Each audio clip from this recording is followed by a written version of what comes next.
Welcome to 4-Quarter Lives. I'm Aviva Wittenberg-Cox, and I'm exploring how longer lives impact everything, from careers and relationships to the very shape of our lives. Truth is, you're likely to live a lot longer than you think. I talk with a wide range of experts and academics, as well as individuals designing and redesigning their own third quarters, the years from 50 to 75. Instead of recreation, they're thinking recreation. What can we learn from their pioneering roadmaps through life? David Sinclair is the CEO of the UK's International Longevity Centre.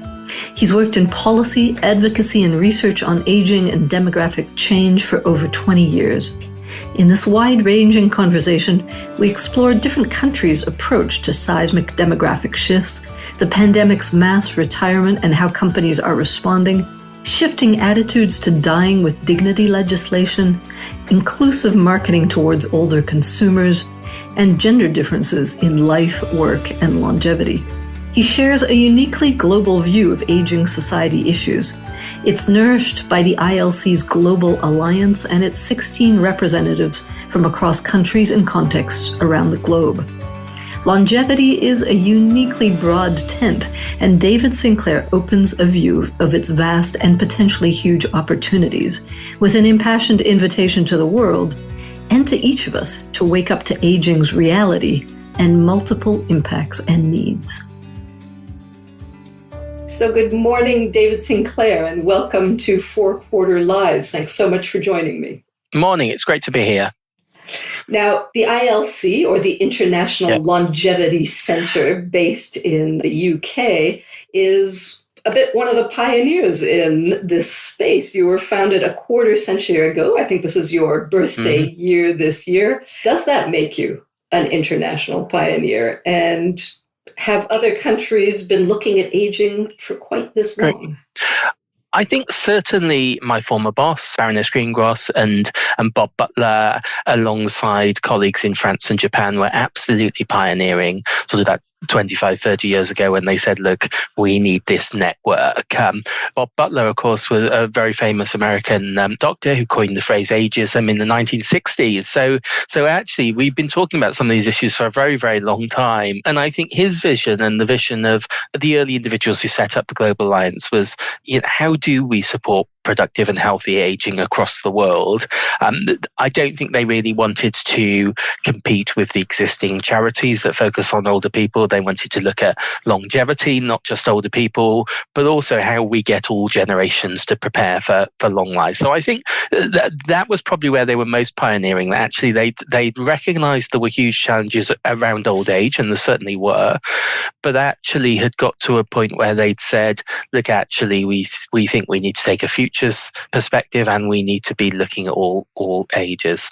If you're thinking about aging generally across the world and sort of, who's been doing it well and who hasn't, and I think one of the things that's worth reflecting is places like the US and the UK and France have actually been aging over about 300 years. So we've been aging for a very, very long time, very slowly. And actually, we're continuing to age relatively slowly. The sort of countries we're looking at now, which are aging rapidly, I suspect we're going to see a very, very different picture to how government responds, how industry responds, and how individual responds. So if you look to places like Singapore, places like Hong Kong, places like Korea, China, you're seeing actually relatively rapid engagement because, they're aging at the same pace that took us 300 years over 40 years. And they're also coming from it from very different economic perspectives. So before we jump into what is going on in those fast aging countries, can you just go back a little bit? Because I think most of our listeners will be from around the globe. A little introduction to the pioneers. They won't know Baroness Greengrass. They won't know some of the individuals in Japan and France who might have been formative. Who were these people? What did they bring? What motivated them? Yeah, it was a really interesting network, I think, of individuals who were friends, to be honest. I think that they were friends who'd worked together on issues around aging and older people for sort of 20 or 30 years before that. They'd got together and been really, really strong friends. And it was, as I say, Baroness Greengrass who set up ILC in the UK, but she was also the chief executive of Age Concern in England, which is the biggest charity over in England. Robert Butler won his Pulitzer Prize, very, very famous doctor over in the US, and headed up research funding bodies in the US. And it was actually Robert Butler who said to Baroness Greengross, alongside a colleague from France, Françoise Florette, and a colleague from Japan, who, interestingly, from a Japanese pharmaceutical company, but had been really, really passionate about this issue for a long time. So they, and Bob just basically said, let's build this network. And it's gradually grown from the 4 into 16, and mainly gerontologists and geriatricians.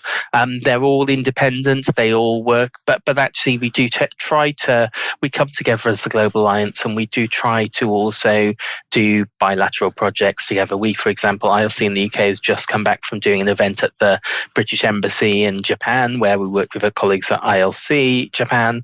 We've done events and activities with ILC in Singapore, and indeed in the US. We've got a plan to do some work in Israel towards the end of this year with our colleagues in Israel. So we do like to pull together the global knowledge. And I think as you sort of hinted at, one of the real strengths of the Global Alliance is actually what we have is a group of people who know their country very well. And the one of the things that we can really offer is to the British government and British businesses, look, this is what's happening in Singapore or the US, and for vice versa. And so are the 16 people who now make up the ILC, are they from 16 different countries? So there's 16 different countries, and they, so we have in North America, the US and Canada. Going down south, we have actually a small country like Dominican Republic, as well as Argentina and Brazil. So you got two very big countries as well. And then in Europe, we have the UK, France, Netherlands, and the Czech Republic. And then we have Israel, then Singapore, and then Australia. So, we're pretty much over the whole world. Australia and Canada are the newest ILCs, and in some ways they're already, very, very active partners. I'm surprised not to hear Germany in the list, just because it's big and old. So we did, we had a German one, and I think at some point soon we'd like to have another ILC German one. I think one of the challenges that you get is around how the nature of the voluntary sector and the nature of academia and the nature of individuals and organisations are very different in different places. And of course, in Germany, for example, there is one very big older person's charity, but actually it's very focused on sort of a service delivery. It's not like UK type advocacy charities. So I think what happens is, in some countries, not necessarily just Germany, but when you're trying to engage academics who are working with government, I think they worry a bit about how, an organisation that essentially is about evidence, but is also about making the case fits in with the academic, and that's a challenge. I don't think exclusive to Germany, but I think it's one.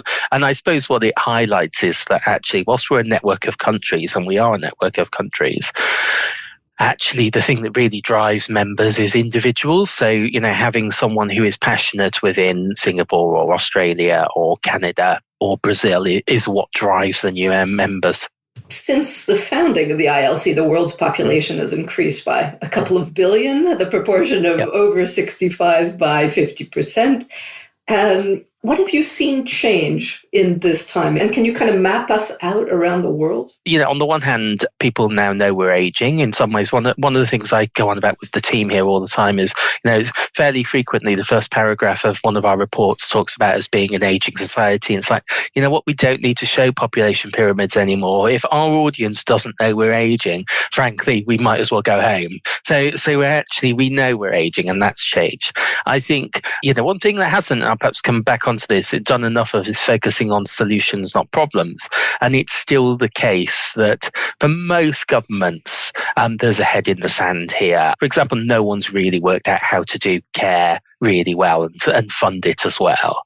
Governments are, of course, acting, but they're mainly being pushed by fiscal challenges. And actually, as a result of that, some of the big innovation we might see may come from industry more than governments.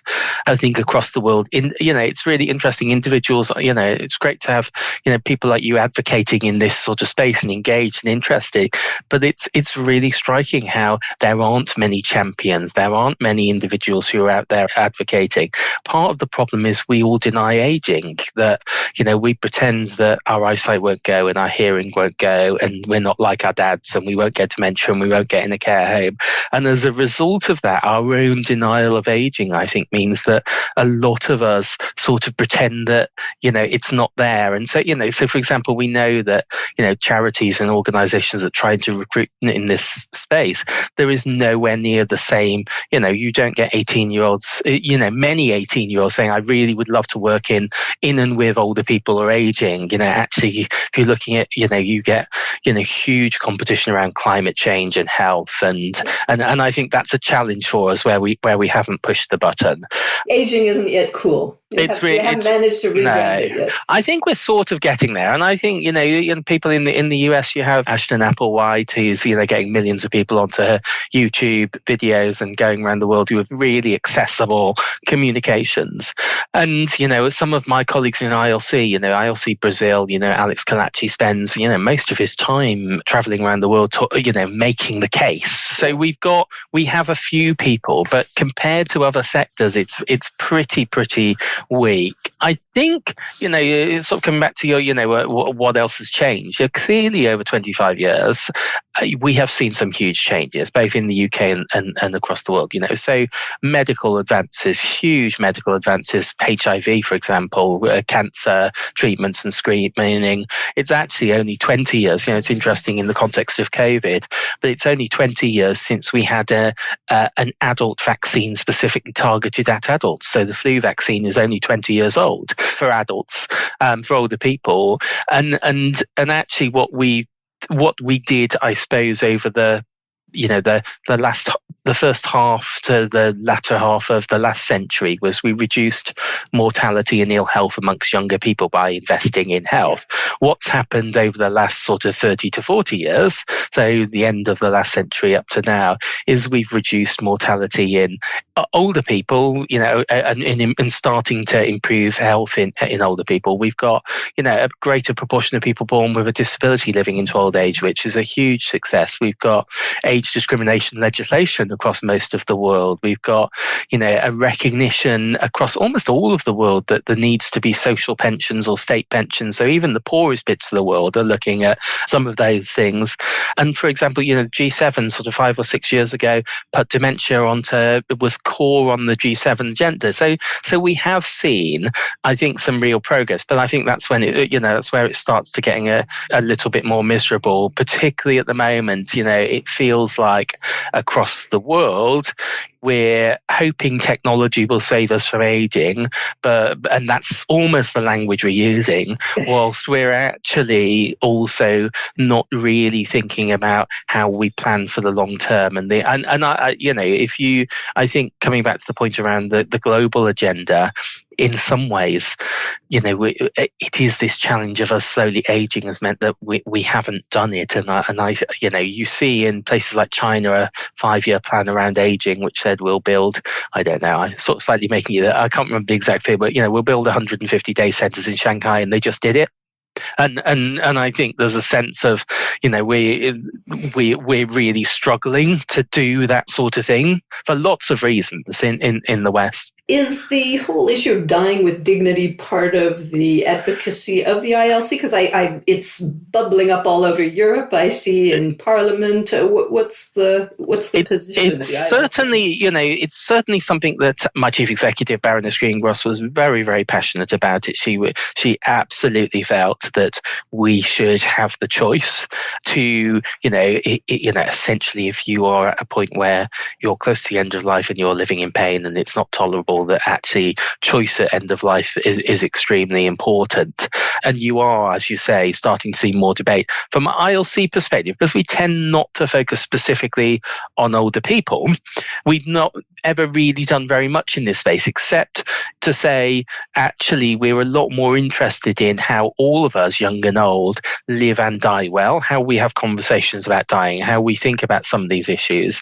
And we're a lot more interested in that than we are in some of the debates around how do we get ourselves to live to 200 or whatever. I think that's definitely not our agenda. We'd be a lot more closer to, in the context of the debate around dying, actually, how do we make sure everyone has a good death? And I'm just curious, between the UK, it's in the House of Lords, I understand.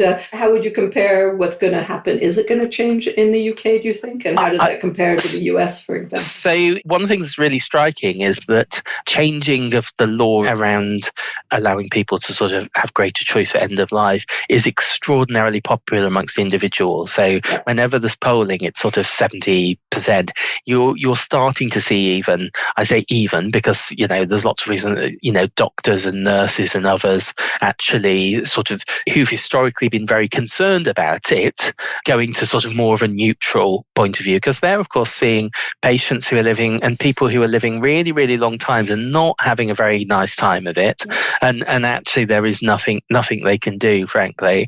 I think that, clearly, I suspect that we will see gradual changes. There is talk at the moment of potentially changing the law in Scotland, and what you find is if someone like Scotland will change the law, actually England might then do it then afterwards, because it's almost been tested over there. But you're right, you're starting, you absolutely need the right safeguards. We need to protect people, but actually, it seems intuitively to me to make sense that people, should have at appropriate times with the right safeguards the choice. And really, a very personal example, my mother-in-law died in the spring, and in some ways had a pretty bad death, in that she was backward and forward between hospitals and a very, very good charitable hospice. She had cancer, so they were actually wanting to say, as in the UK in particular, there is a very strong voluntary sector around cancer. So we have Macmillan nurses who provide advice, and you have hospices for cancer. Of course, if you're dying of something else, there isn't the same support. So there's a real, so in some ways she had amazing support from the voluntary sector, but actually she got to a point where she decided she didn't want to have any more treatment, then went home, then ended up back in the hospice, decided she wanted to go back home, but then they could get her a adapted bed, but they couldn't get her social care. And then she had basically 3 to 4 weeks in this, what was a very expensive and very good voluntary sector, hospice, where sort of a week and a half into it, she said to the doctors, look, I've had enough. What can you do? And the last 2 weeks, she was not communicating. They didn't feed her. She didn't. And every time, of course, they moved her body to reduce the risk of pressure sores, we knew she was in pain because she was wincing. So you had this situation where basically there was nothing you could do for, and she was not going to improve. And it strikes me that there are occasions like that where we should be doing. But overall, from an ILC point of view, I think we'd be saying that, we just need to make sure that we have these conversations about what we want from end of life, and we're thinking about it across the life course. Is this a Western debate? What's Asia doing? And is Japan on this at all? I don't know, actually. I've not heard it come up at all but so it may well be that at this stage it's sort of, so I don't know.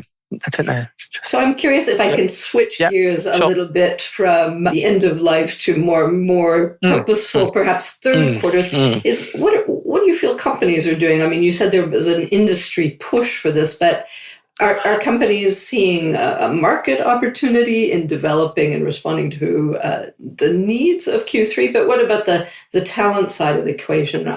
There's a big debate on retirement ages. It seems to go on and on. But they still kick people out the door a little bit post 50. No, definitely. My sense at the moment is that you have, so on the first, what you have is certain industries who've always been pretty good at dealing with, supporting, engaging with older customers like the financial service industry, because they're fundamentally the core group that, if you're for insurers and yep. So they've worked, and frankly, they know and get what older people want and need. I think you're starting to see really interesting developments in other sectors like hospitality. Frankly, Las Vegas is an amazing age-friendly city. They would never say this because of ageism, but actually, older people, it's not necessarily 18-year-olds that you're charging to Las Vegas. It's people who want to be looked after, have all-inclusive meals, have nice, be picked up from the airport, and exactly the same for places like Benidorm in Europe, where you're seeing really interesting initiatives that, where they probably would deny that they're focusing on older people, but actually they clearly do. I think there was an American beer company who created a beer for older people, but ended up being one of their best, Anheuser-Busch. Ended up being one of their best-selling beers. So I think there are things like that. I think the real that there is a huge, and what in the UK, for example, and across the figures aren't that different across the whole of G20. Now, 54 pence in every pound, of consumption spending is made by households over 50. So a huge amount of consumer spending is made, and it's growing. The real challenge you've got is that actually older people, in the main, with the exception of disability products, don't need anything different from any other age groups. And actually, many people actively rebel against being told that they need something just because they're older. So frankly, actually, most industry is a bit stuck because whilst, they may see a greater need for focusing on older consumers, actually, they wouldn't want to particularly talk about it. I remember there was Federer was being sponsored by one of the big clothing companies a few years ago, and it was the front page of one of the papers, and it talked about Federer targeting middle-aged sports fans through this, and it wasn't. It was older people. But they just didn't want to use the language of older people. So I think there's a real challenge. So there is an opportunity around how you make tourism attractive, how you make leisure attractive, how we make transport work for all ages, but broadly inclusive design works for all. And I think actually, no one really wants a Facebook for older people. Frankly, that's probably what it is anyway. No one really wants a dating app for older people. No one wants a TV channel for older people. It's just about how you think about products in that context. Now, work is different. I think this is where you see real drive. Going to see real drive, and you're absolutely right. Across the whole of Europe and the US and other sort of Western countries particularly, we really messed up in the 1980s and 1990s. We said to lots of people, actually, let me go back a bit further. If you think, immediately post-war, we had huge skills shortages in big bits of the world. And I remember seeing not too long ago an old Pathé News, those old grey news clips where they're encouraging people to do sort of the right thing. But there was a government in the UK campaign post-war of a man who looked like he was in his 70s blowing out his retirement candles, where it was like, and it's really sort of somber, do you really want to retire? We need you, sort of thing.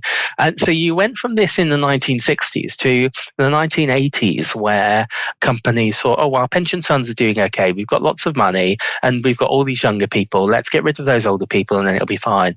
And then, of course, you got to the 90s and people realized they completely misunderstood the demography. They'd misunderstood the economics, that actually having more older workers generated more jobs for younger people as well.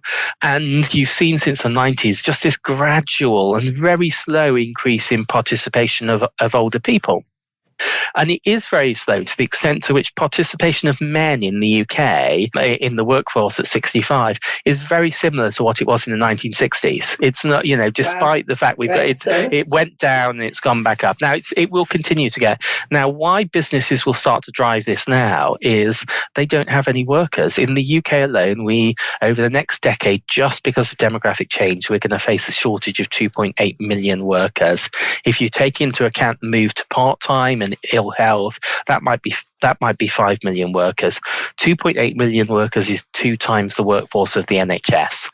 We have a situation in the UK where, our trains aren't running. We're struggling with planes because we don't have staff to man these things. And when I was in New York, I love local TV, and local TV news in the US is, if you can find the bits in between the adverts, but I do that, generally they're brilliant.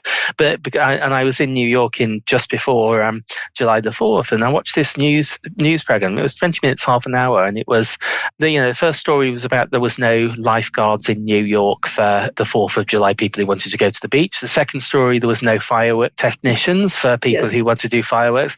Third story was about the complete mess in the airline industry and everything being cancelled. It was like you had a whole program that was basically saying, we haven't got any workers, and we've realised, but actually no recognition at all in that it was because older people have retired and not come back to work. People are connecting the dots. And we were there for an event at AARP, actually, which we did with AARP. And one of the things that they said, I probably shouldn't break their embargo. They've got some work coming out in October around the longevity dividend. And one of the things they were saying were that seems to be the case in the UK is that with COVID, what happened is, of course, at the beginning of COVID, lots of people 50 plus left the workforce, lots of 18 to 30-year-olds, 25-year-olds also, particularly those working in hospitality, lost their jobs.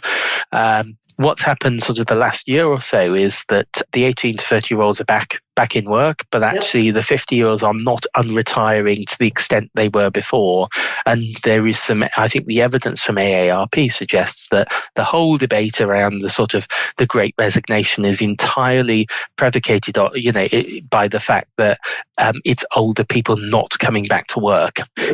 Mass early retirement. And prior to COVID, a lot of people were retiring and then coming back to work, a very long way of saying I think that industry can in some cases look to tech to support to change the way they do business, but actually we are going to need to get people to work longer, and there are certain industries that can't use tech. The one industry that's almost guaranteed, well, it's pretty guaranteed to grow is the care sector, and of course there is the role of voluntary carers, family carers play an extraordinarily important role, but actually you can't automate empathy, and actually a huge amount of care is of course about helping people do what they want to do. Give me a bit of a gender slant on the work stats. You were talking about men coming back to their sort of 60s labor participation.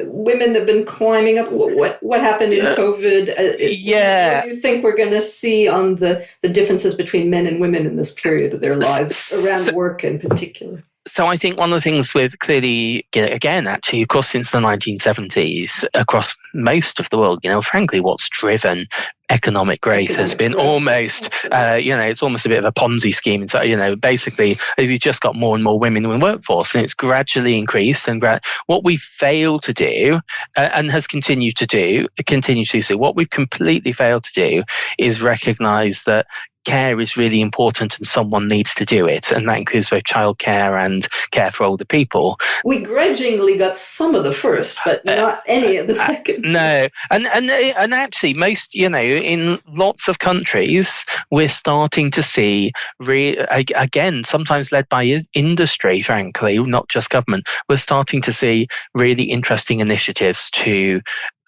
focus on how we make sure we protect the rights of workers, and particularly women workers. So care benefits around care, for example. There's one company in the UK that even gives grandparents sort of paternity leave. So if they have a grandchild, they can take a week off paid for paternity leave. So you start. Who's that? We should do a shout out. That was Saga, actually. So they've just started. They just started that. So you've seen this, gradual increase anyway in female. I think that the real question going forward is, how do you and how do governments and how do individuals recognise that, we need to that fundamentally the big issue and challenge for women is that the responsibility for care often falls on them, and that, as I say, is caring for children as well as grandparents as well as parents, and at the moment, because care is in a mess everywhere, frankly, it's gonna, many women will find it really difficult to get back into. So I think part of it, of course, is there's a bit of, particularly in the early days of children, and sort of biological reason why a woman may need to provide some care. But one of the things that I think is absolutely going to change it over the next few years is, so for example, in the UK we now have shared parental leave. So this means that actually, in terms of paternity leave, that if you have a child, that the father as well as the mother could take they could divide the year. The father takes 6 months and the mother takes 6 months. And the really interesting thing about that is, all of a sudden, for companies out there in the past who've discriminated against women and said, we don't want these women workers because they're going to go away and have children, it's actually they can't do that anymore, because the men might take the 6 months as well. And I think that there may be a really long-term impact of that. Actually, you're giving men permission to do it. You're giving men responsibility to do it. I met a guy a couple of weeks ago. Because elder care won't be quite so gendered, right? We all have parents. Absolutely, no. Absolutely. I met a guy a couple of weeks ago from Reinsurer, and he was saying that his mother normally cared for his father, who had dementia, and his mother had to go in for an operation, and he had a week where he had to go to his father's and care for him. And he said, it was the most joyful experience he's ever had. He loved, he worked in a job where he could still do some emails and still do some work and still do some things like that. But actually, the opportunity to, it's sometimes difficult because, he's got dementia, but actually the opportunity to be with him and support his dad was something actually that was joyful. And I think one way you get rid of that we move things on is people realizing that it's actually there is a value to this, and you're doing it, and the care isn't and I did almost by accident use the word burden. I think it's the responsibility really, and we shouldn't really be using burden around care, because care can be really really hard work, but actually it can also be joyful, and it can be something that actually is really empowering for individuals, for men and women. There's a really interesting gender thing that people don't often talk, that is, and I think it's still true in the UK, is that because women have typically been more likely to work part-time than men, when they've typically gained and lost caring responsibilities throughout their whole life. So you care a bit for children, then you care a bit for your parents, and then you care a bit for grandchildren and things. Then you have a big pension gap. So typically mums have worked part-time to sort of do that, whereas dads have typically not, they've worked full-time. But what that's meant is, when responsibility later in life to men has fallen for care for all sorts of reasons, you might have got divorced, it might be that you're the only one who can provide that care, it means men tend to fall completely out of the workforce. So what you see is men who become carers sort of later in life will be going from full-time into nothing, whereas women will be going from part-time work to staying into part-time work, because actually they're used to doing it. They've got jobs that allow them to do it. They've got, whereas men have traditionally not done that as well. And I find these kind of gender reactions also in retirement, that men do go from 150% to zero kind of overnight, and are very shocked, a bit lost. The adaptation time to retirement seems a lot more severe for men than it does for women, who, as you say, have had more piecemeal along the way. And nobody's really talking about that or supporting this need of transition. It's a really extraordinarily important point, in that, so we know from voluntary sector services, certainly in the UK, I suspect in much of the West in particular, that and that 80% of users of those sorts of services are women, not men. And actually, you only have to look into, and it's not because the men have died. You only have to look at the people doing the dancing in China and Japan and Taiwan, and and actually it's mainly women, not men. So there is something about a question around, do men retire well or badly? Now, clearly most of men's relationships are often in the workplace, and work is typically further from home. And so there are absolutely things we could do there. Any research on that? There's been quite a few things. And, just to sort of give a slight anecdote, I had a guy who worked with me who, as a volunteer, and he'd run his own business and made his own clothes. And he gradually got to a point where, he imported linen and then made shirts. He got to a point where you don't do that anymore. You make shirts in somewhere else where it's cheaper to make shirts. So his business gradually went. He came in and he said, he volunteered, and he said, the first thing he said to me was, look, I went home and said to my wife, it's Tuesday, what are we doing? And she said, it's Tuesday, I go out with my friend on Tuesday, I don't know what you're doing. Give an example where there is a bit of research, and then one where there isn't. So one around, I did some work with a university vice chancellor who went on to chair a City of Culture bid in Liverpool, was very, very active.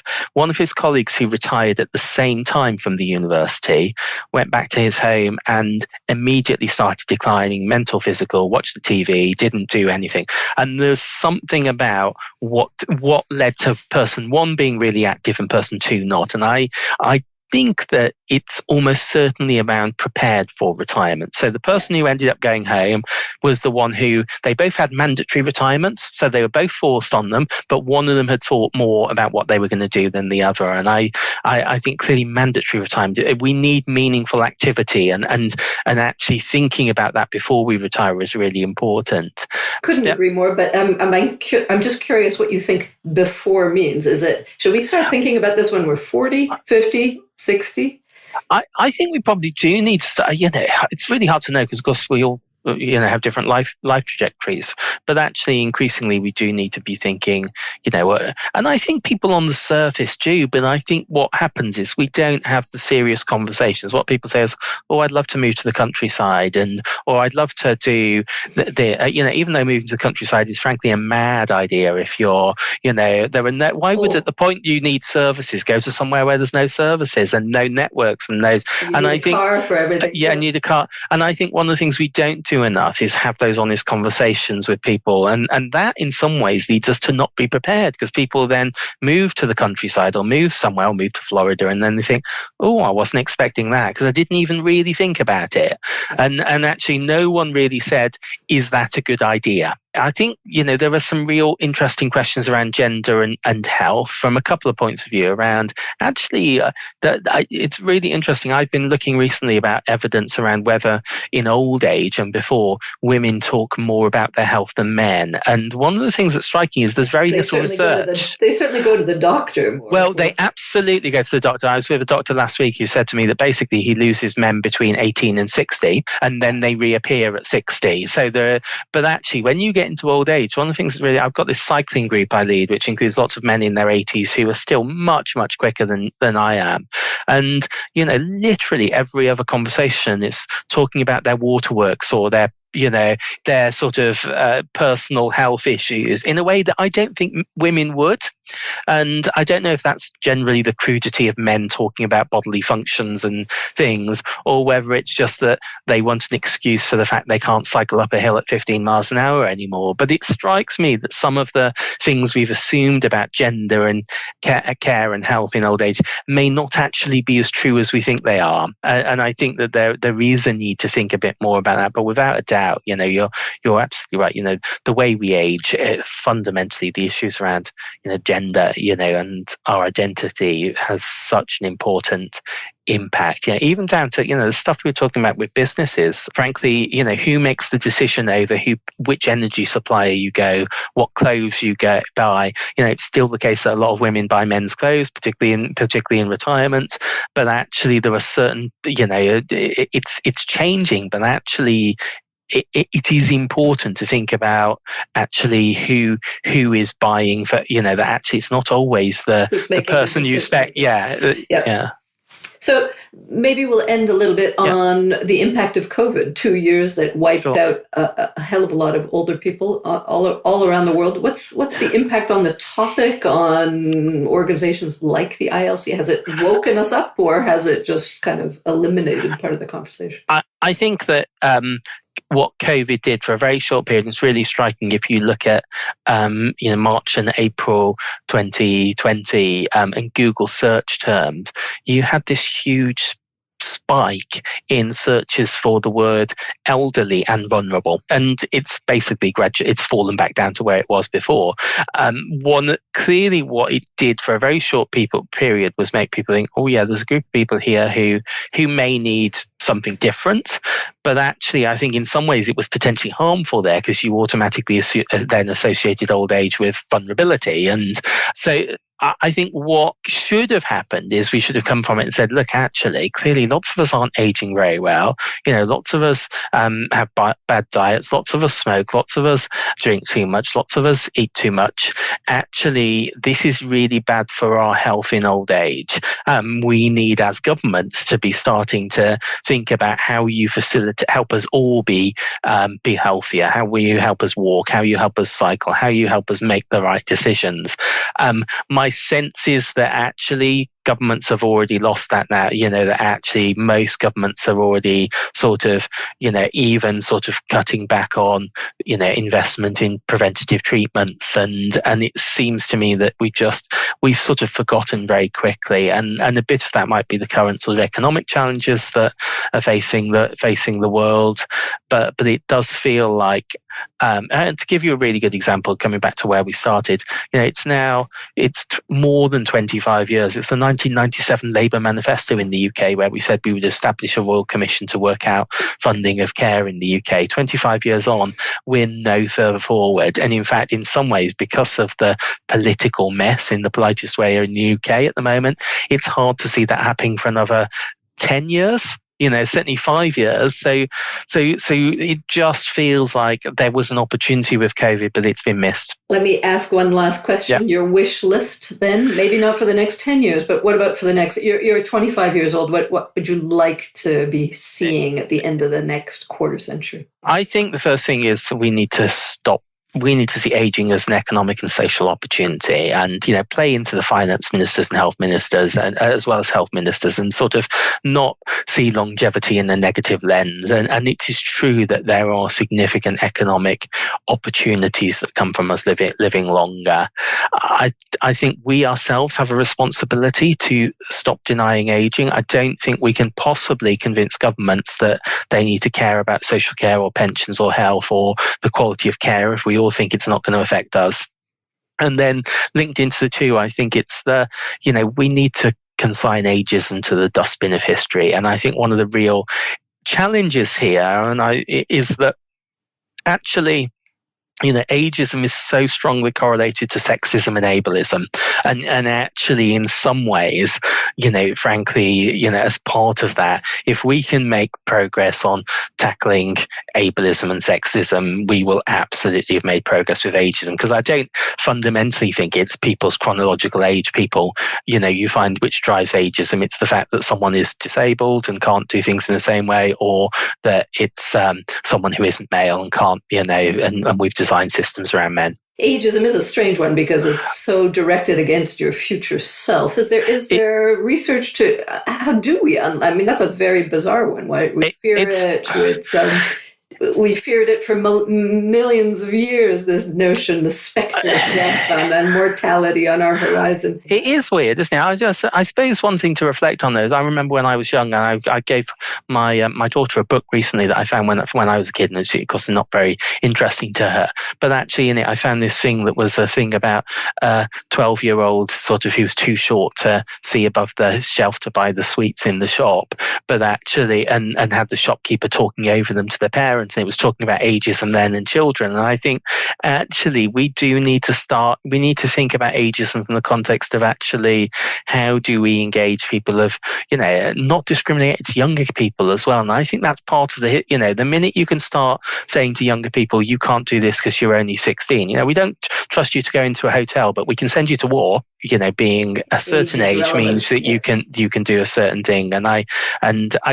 Legislation, to be fair, legislation is changing. And what we saw, of course, with, issues around gender and other, is that sometimes it might take 50 years for legislation to lead to social change. And I think we're probably at that point where we've got some legislation. Some of it's a bit rubbish. It will gradually get better, but actually that will eventually lead to a point of, ageism becoming as unacceptable as other forms of discrimination. David, with science going the way it is, we may both live to see that 50-year point. Right. I want to thank you very much for fascinating input and discussion. Good luck with all you do, and I hope to meet you back again in a quarter century to compare notes. Absolutely. See you then. Thank you, David. Thank you. Thanks. Bye-bye. Thanks for joining this conversation about 4-quarter lives, where we're designing lives that don't just get longer, but better. For more, you can follow my columns at Forbes or read my own account of a year back at school at Harvard in my newsletter on Substack called Elderberries.